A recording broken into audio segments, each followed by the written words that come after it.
Sinclair, somewhat nervous, sat on the roof and with a smile began to enjoy the view. She was someone who had been evaluated for her sincerity and talent. A talented person who had maintained the top position in the Fire Corps with an overwhelming performance. Vekar did not lower his guard and with a suspicious expression, began to observe her closely, not knowing what she was doing here at this hour of the night. The sky was beautiful and filled with stars. Sinclair decided to break the tension. He was somewhat surprised to find Vekar here at this time. This was her special place where she came to see the Milky Way when she felt depressed. The expression of our boy changed. He was speechless as he had misunderstood the situation. Sinclair turned her head towards him and her eyes filled with love, making her blush like a tomato. She hoped to find Vekar here again if she came to this place in the future. Vekar felt her gaze and with a worried expression, began to stare at the ground. He knew it was better to change the place where he received messages from Cindy Wendy. With a kind smile, she extended her hand, revealing that lately at the academy everyone was talking about him. Vekar didn't even lift his head, and with a cold gaze responded that this was something he didn't want to know about. But she commented that there was no reason to feel embarrassed since there was always public interest in extraordinary people. With a somewhat amused expression, she began counting on her fingers, revealing that if being number one wasn't enough, there were also 3 research articles that were going to revolutionize the academic world. He was an irregular of plebeian origin but whose aura was at the level of an expert. Vekar's eyes widened with concern, making him sweat.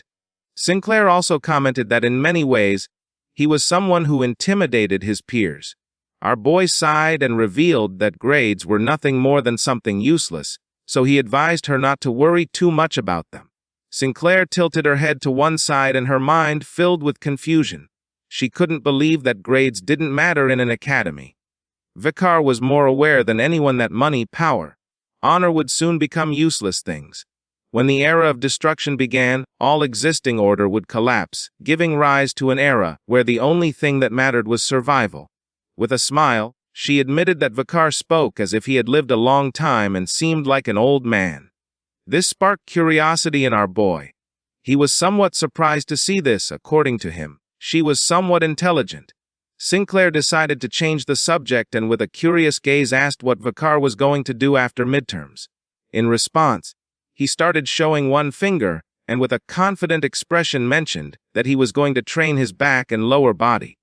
She was somewhat confused, asking if he had just hit his head. She closed her eyes and sighed, while on the other side, our boy adjusted his glasses with his fingers. He remembered that she was also someone who hid many things just like him. Before returning, she had graduated as the top of her class without ever losing first place despite being of plebeian origin. And not long after she disappeared from history, cutting off contact with everyone and no one heard from her again. While the moonlight was illuminating everything, little by little Sinclair began to open her eyes and a smile appeared on her face. It was strange that she was of plebeian origin, and Vekar didn't know if she could be a member of royalty disguised as a plebeian and hiding her identity, remembering that Cindy Wendy had mentioned that a member of royalty had entered the academy. The next day, the sun emerged at the academy.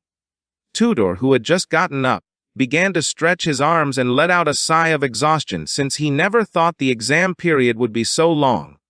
They put on their backpacks and started walking toward the academy with a smile. Tudor, who was stretching his arms, explained that with the attack test taking place today, midterm exams would come to an end. Sancho, who was walking beside him, turned around and with a serious gaze reminded everyone that due injuries they had suffered in the accident during the defense exam. The exam schedule had been postponed, making it inevitable for the period to become longer. Vekar and Piggy, who were in front, kept walking in silence. Tudor's eyes were full of hatred. He began to imagine the bastard Grandwell. It was a bit disappointing that the bet with that guy had ended in a tie. He started massaging his shoulder, and his attention focused on one of them. With a cheerful and confident expression, he said that this time he had realized who was going to be his rival. For him, the exam had been a great test. Our boy was somewhat confused, not knowing what was happening. Thanks to Vekar, they had gotten hurt less, but it was annoying that he was hiding his abilities. He was an expert of superior level who had been concealing his true power from his friends. Vikar turned his back on them. The three clenched their fists and gave him a soft punch as punishment. Vikar turned his head, and with a serious expression mentioned that they didn't remember, but he hadn't done it alone. Tudor extended his hands, closed his eyes, and replied that Vikar was very humble. They decided to change the subject, and Tudor asked if they had heard that the Nightblood Hound had committed another terrorist act. Vikar's eyes widened in surprise, leaving him in shock. Piggy opened the backpack and took out a newspaper. With a calm gaze, he revealed that this time the students from Varangian's training center had been hurt by the Nightblood Hound. Vikar and Sancho's attention was fixed on him. Both remained silently staring. Piggy opened the newspaper, and his eyes widened with seriousness. It was said that damage had occurred during the process in which the students had discovered and restrained the Nightblood Hound.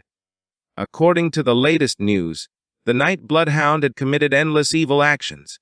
He was the worst villain of all time. He had shown his fangs once again. Early last night, students from Varangian's training center who had come on an excursion to the Yellow Sea were attacked by the Nightblood Hound.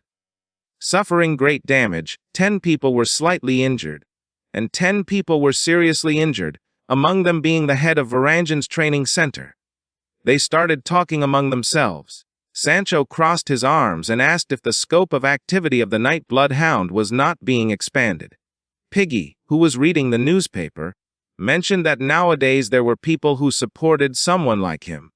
Tudor put his hand under his chin and couldn't help but wonder what the purpose of that guy was. Vikar began to gaze at the ground with a lost expression and clenched his fist, realizing that his imitators had set things in motion. His eyes filled with rage. There were 2 imitators. One of them seemed to have become less active recently, while the other had been gradually increasing their activity. Everyone set off towards the academy. Sancho, Tudor, and Piggy were happy, while on the other hand, Vikar was tense. The problem was that surveillance against the Nightblood Hound had become stricter, and if things continued like this, a future assassination could also be thwarted. It was early in the morning and all the students were entering the academy. Vikar decided that once the exam ended, he would get rid of the imitators. Somewhere in the academy was the area where attack exams were conducted. Unlike the defense exam, which required teamwork and was carried out in groups of 4, the attack exam was a test where individual skill was most important. It was a 1-to-1 combat between professor versus student, where they would fight against the golems controlled by the professors, and one would earn points for valid hits, evasion, etc. When the professor summoned a golem, it was Sancho's turn. He imbued his mana into the spear and attacked with force, striking hard against the barrier. By fighting against golems that mimicked the movements of professors who were masters of combat, the goal was for students to gain practical experience against strong opponents. Behind the golem stood Professor Morgi, who crossed his arms in front of his chest while controlling the golem. The fatal flaw of the exam was that the number of students a professor could teach was limited to 50. Tudor clenched his teeth and his eyes filled with determination. Using all his strength, he attacked the golem, breaking it into pieces. The criteria for evaluating the students' tests changed depending on the fighting style of the professor in charge. He was very exhausted and began to stare at the golem, somewhat surprised to see that his attack had worked. Professor Morgi's eyes were full of seriousness. He began to stare silently at Tudor, creating tension. He revealed that there was still a long way to go. At that moment, several green roots emerged from the ground, causing Tudor to tense up. The roots were fake, and while Tudor was distracted, the professor's golem appeared in front of him and prepared to strike with its fist. He gripped the spear tightly and soon realized that its speed had increased, not knowing if the professor had physically strengthened the golem. As the fist was slowly approaching, Tudor put his arms in front of his face to defend himself, but the reality was that the fist was also a feint. Now that Tudor had let his guard down, the golem launched a powerful kick, which landed squarely against his ribs, causing his eyes to fill with fear. Tudor's eyes turned white. He opened his mouth and began screaming in pain and shortly after collapsed on the ground, writhing in agony.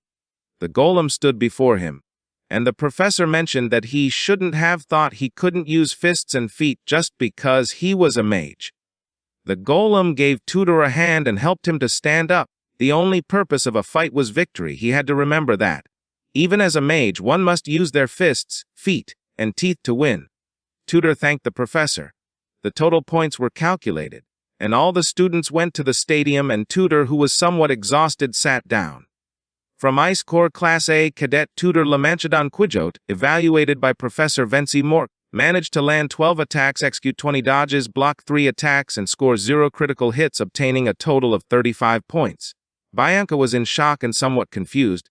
She extended her hand, unable to believe that Tutor had defeated her. From Ice Corps Class A, Cadet Bank, evaluated by Professor Venci Mork, managed to land 7 attacks, execute 24 dodges, block 0 attacks, and score 0 critical hits, obtaining a total of 31 points. She became furious, stood up, and while pointing at Tutor with her finger, explained that all of this was the fault of how this test was set up. A one-on-one combat was disadvantageous for an archer. Tutor, who was sitting, turned towards her and with a confused expression responded that he didn't remember anything about fairness when she had taken all the individual points during the defense exam. While they were arguing, someone started laughing, and upon hearing this, their attention turned to the back. It was Granwell. While he had one hand resting on the seat, he extended the other and with a smile mocked them, revealing that this made it clear that he was the best of the two. From Ice Corps Class A, Cadet Granwell, evaluated by Professor Venci Mork, managed to land 11 attacks, execute 22 dodges, block 2 attacks, and receive 0 critical hits, obtaining a total of 35 points. With a confused gaze, Tutor asked what he was talking about, letting him know that both had obtained the same score. Granwell got angry, started pointing at him with his finger, and with a furious expression mentioned that they both had the same score in both the defense exam and in the attack exam. His eyes began to shine with joy, and with an evil smile, he said that this was his victory, since his theoretical grade was higher than his. Upon hearing this, Tutor couldn't help but go into shock and feel desperate. He became depressed upon seeing that he had lost against Granwell. Bianca, who was sitting next to him, placed her hand on his back to console him, explaining that they were lucky because their teacher was Venci Mork. She began touching her chin and, with a calm expression, revealed that the others had Professor Sadie. Tutor's expression changed, and his eyes widened with curiosity. He began to imagine Professor Sadie smiling like a lunatic. Bianca couldn't help but feel fear and disgust, since she was a pathetic and drunken teacher who had disappeared with the Beaky of the magic wall. The older ones described her as strange and unprofessional. She was the #1 teacher students avoided. Tutor started looking at her and couldn't help but be somewhat confused. He panicked and asked how someone like her had become a professor at the academy. Bianca moved her hand away from her chin, and with an insecure gaze, mentioned that she was very skilled, so when she wasn't working as a teacher, she helped authorities catch criminals. She began to imagine the Night Bloodhound with the Beelzebub sword, revealing that she was in charge of helping capture criminals like the Night Bloodhound. Tutor's eyes filled with seriousness and concern. He knew that his friends were strong, so he thought they were going to be fine. Bianca placed both hands on the seat and began to observe the sky, revealing that this was the reason why she was also worried. With a lost gaze, she revealed that Professor Sadie was the last relative of a fallen marquis, and felt envy towards talented students who came from a good family. And the problem was that because of her envy, there was a rumor saying that she completely destroyed talented students. At the same time, somewhere in the academy, Piggy's body was lying on the ground and covered in blood. A woman wearing heels placed her foot on top of his head. A golem that had the same appearance as the woman stepped forward, creating tension.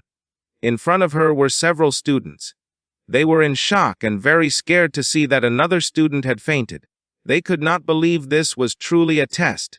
The door of the room closed, and the students started banging on it to try to open it. They wanted to leave this place and take the exam with another teacher. Professor Sadie, who had her hand resting on her hip, began touching her lip. She was stepping on Piggy's head, who was unconscious on the floor. To her, this year's students were all cowards. Cadet Piggy from the ICE Corps Class B had been evaluated by Professor Sadie. She managed to score 0 attacks landed, 0 dodges executed, 0 blocked attacks, and 0 critical hits, obtaining a total of 0 points. Next to her was Sinclair's unconscious body. Covered in blood, she managed to land 0 attacks, execute 0 dodges, block 0 attacks, and achieve 0 critical hits, obtaining a total of 0 points. Not far away was also Sancho's body. Covered in blood, he managed to land 0 attacks, execute 0 dodges, block 0 attacks, and achieve 0 critical hits, obtaining a total of 0 points. Sadie pulled out a whip. She began observing the students and thought that continuing with this was a waste of time. All the students had fled except for one who stood up ready to take the exam. It was none other than Vikier. He started staring at her with a piercing gaze. Professor Sadie placed her hand on her cheek, stuck out her tongue, and with an expression thirsty for blood gave our boy the order to approach her. This is the end of the video. If you guys want to see the next part,